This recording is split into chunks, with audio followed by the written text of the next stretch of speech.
Let's talk about bullying. This topic has been really up in my world. I would say probably most of my life, as I know a lot of you all who have either been the victim of bullying or the perpetrator of bullying may have been aware. It's also interesting looking at the way our world is right now, how there is this kind of macrocosm of bully energy, where there's a lot of control, there's a lot of power over, there's a lot of angst and need to fight against that. There's also this kind of underlying message of lay down and submit as well. I look at all of these energies that are really happening on a political level, on a global level, and looking to see how those kind of patterns or dynamics are really created in childhood, in interactions that we've had in the past, and also past lives that we've actually brought the blueprint of battle, of fight, and the need to really be in this polarized bully energy. The conversation currently about bullies and how to deal with the bully is really about victims and letting the victims be victims, not really allowing the victims to be empowered into a different choice, and also exposing the actual dynamic at hand.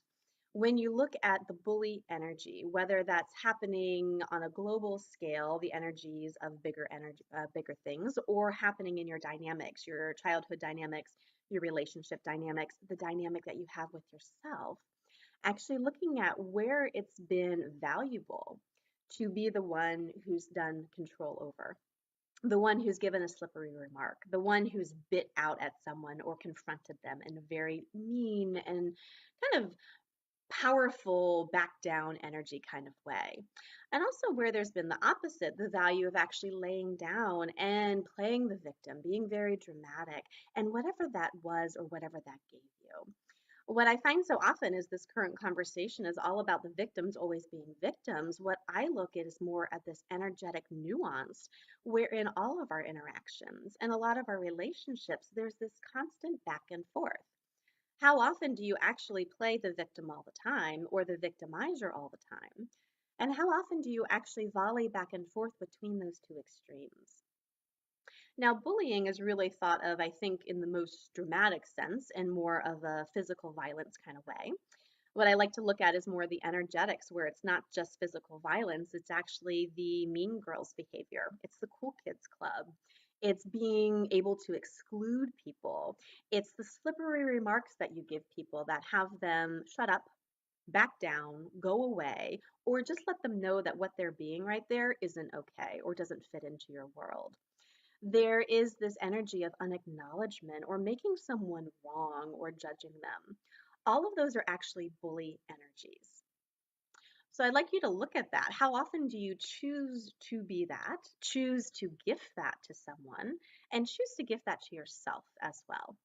So this bully thing isn't just about actually punching someone or coming after them in a physical form, but actually being in judgment of them, of making them wrong and leaving them out and excluding them really from your life, your living, or the entire environment that you're in general. Those interactions also start to go deeper into our own inner world where we start excluding ourselves or having this mean internal dialogue that is really about judgment, about control, about don't do that, you're not good enough. That's more of actually being the bully. And then there's this opposite end of the spectrum where you're actually being the victim with it. There is this kind of, oh, I told you I'm not worth it. There's a justification for not going after the life that you live. There's this instigation that occurs too, where you poke, poke, poke, poke, poke at somebody, just hoping they're going to react and then prove, oh, they are mean. They did come after me. Now I can play the victim and get very dramatic about it. To me, there's these big opposite ends of polarity, and the polarity is fascinating because it really locks you up and locks you out of choice. The polarity is everywhere that you've actually really, really agreed with something or really, really resisted to it.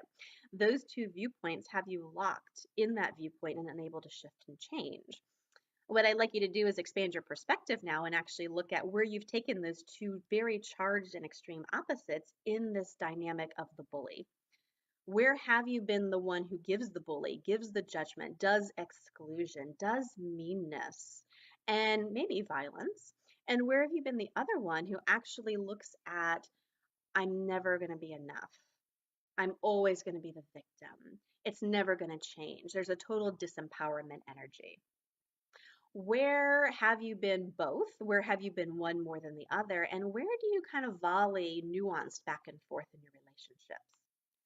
It's really fascinating to look at actually having a sense of peace and possibility in your life, actually having a sense of presence in your interactions, and being able to actually create relationships with people where you actually get to show up, you're with them in a creative way. That can't occur if you're locked into this dynamic.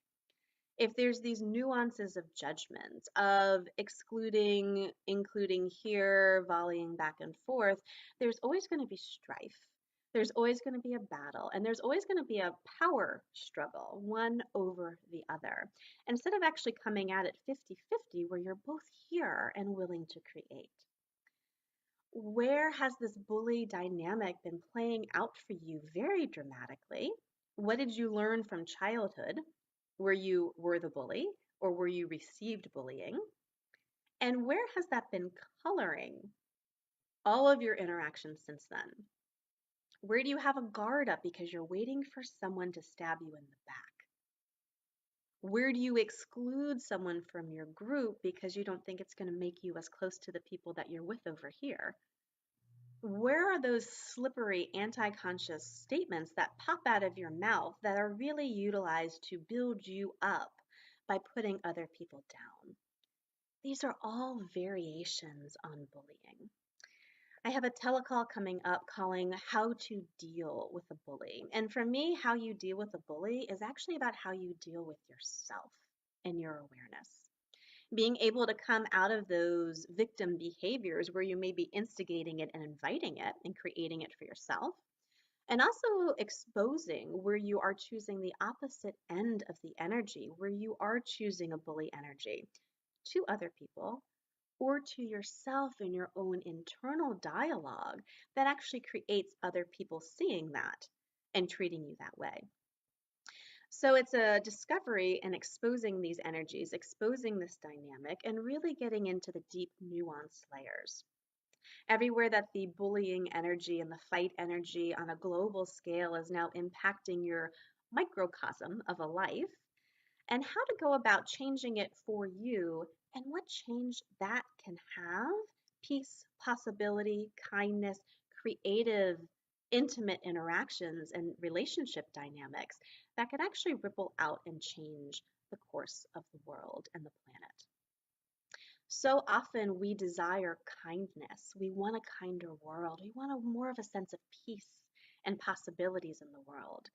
And the only way we know to make that change is to fight against the way things are. That's actually part of the bully dynamic. It's fighting something that you've given more control and more power to than to yourself. What if it wasn't about the fight? What if you could lay down your sword, step off the battlefield, and actually look at creating a world that was more dominant in kindness, in peace, and in possibilities? It takes getting present with yourself. It takes exposing all of these energies, all of these dynamics, all the past stuff that you're carrying forward. And everywhere you continually choose, even in the tiniest degree, to be a bully or to invite bullying into your world. That in of itself will open up the space to take you out of those polar opposite energies that have you locked up, bring you into the moment, bring you into the present so you actually start to look at what will work for you and what you can create. It's very fascinating to me looking at how do you create a kind world when my viewpoint, you can only create the kindness you know is possible when you stop reacting to the meanness that other people choose. If you're reacting constantly to what other people are choosing around you, you're never present in your life and you're never on the creative edge. It's about taking back the power with presence, being here, and actually getting smarter than the people who are looking to control you. People who are looking to do bully, people who are looking to do victim and putting you in the bully role in whatever dynamic they're choosing. Getting present, getting aware, and actually looking at all angles of this. The more information you have, the more choice you have, the more possibilities that start to come up, and the more freedom you have to choose to create kindness in your world. I'm so excited for this telecall. There's so many different layers to this, so many different awarenesses that are bubbling. I invite you to come and play if it's light for you. It's called How to Deal with a Bully. We're going to be looking at all of these different dynamics and really changing the conversation on this to one of choice, of empowerment, and of allowance for what other people are choosing without needing to fight it to create change. You creating change in your own world and what actually works for you and living and embodying and being that will create the ripple effect. It just may look different than you think it has. But imagine being able to give up the battle, give up the strife, give up the angst of it, and actually start choosing the kindness that you know is possible. That more than anything is the offering of this call, and one that I'm so excited to dive into. I hope to see you then.